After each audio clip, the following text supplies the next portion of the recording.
মচমচে জিলাপি তৈরি করে দেখাবো খুব সহজভাবে। মাত্র 3টা উপকরণ দিয়ে আপনারা এরকম মজাদার জিলাপি তৈরি করতে পারবেন আর মচমচে থাকবে অনেকক্ষণ পর্যন্ত। চলুন তাহলে প্রথমে শিরাটা বানিয়ে নিব।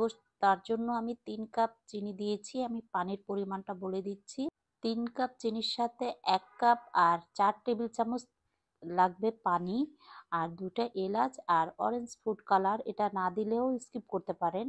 আর আপনারা ঢাকনা দিয়ে এটাকে আমি এখন রান্না করে নিব। তার মানে বলক আসলে আর 1 মিনিট ঘড়ি ধরে আপনারা এটা জাল করবেন, দেখবেন একদম পারফেক্ট একটা শিরা তৈরি হয়ে গেছে। যেন শিরাটা জমে না যায় সেজন্য আমি 1 ফালি দিয়ে দিলাম লেবুর রস। এখন আমি এটা চুলাটা বন্ধ করে তারপরে রেখে দিব। আর এভাবে আঠালো আঠালো হলেই কিন্তু বুঝে নেবেন। এখন আমি এদিকে মাসকলাই ডাল নিয়েছি 1 কাপ আর 1/4 কাপ নিয়েছি চিনি গুঁড়া চাল। মাসকলাইর ডালটাকে আমি 3 ঘন্টা ভিজিয়ে রেখেছিলাম, চালটাও সাথে 3 ঘন্টা ভিজিয়ে রেখেছিলাম। তারপরে আমি একটা ব্লেন্ডার জারে নিয়ে তারপরে কিন্তু আমি এটা ব্লেন্ড করে নেব। আর যদি আপনাদের ব্লেন্ডার জারটা ছোট হয় সেক্ষেত্রে কিন্তু বারে বারে দিয়ে করবেন। একটু পানি দিয়ে দিলাম, দিয়ে ঠিক এরকম মিহি করে একটা মানে পেস্ট করে নিব। এখন আমি এটা একটা বাটির মধ্যে ঢেলে নিলাম। তারপরে কিন্তু এই যে দেখেন এটা কিন্তু ডুবে যাচ্ছে।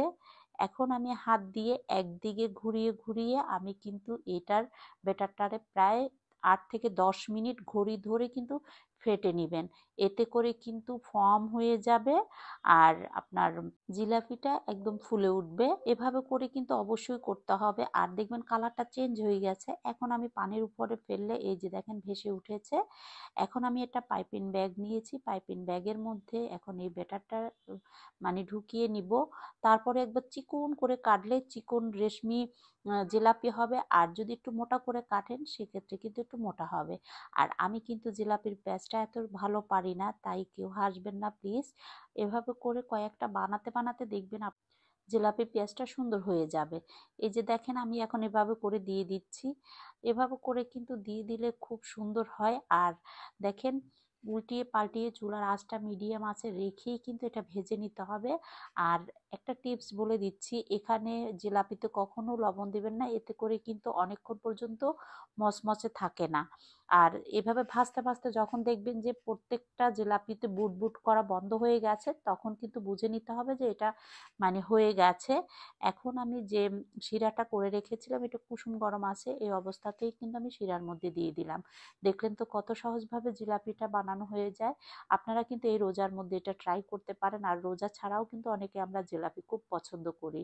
আশা করি এই রেসিপিটা আপনাদের অনেক বেশি ভালো লাগবে। ভালো লাগলে ভিডিওতে একটা লাইক দিয়ে দিবেন, বেশি বেশি শেয়ার করে দিবেন।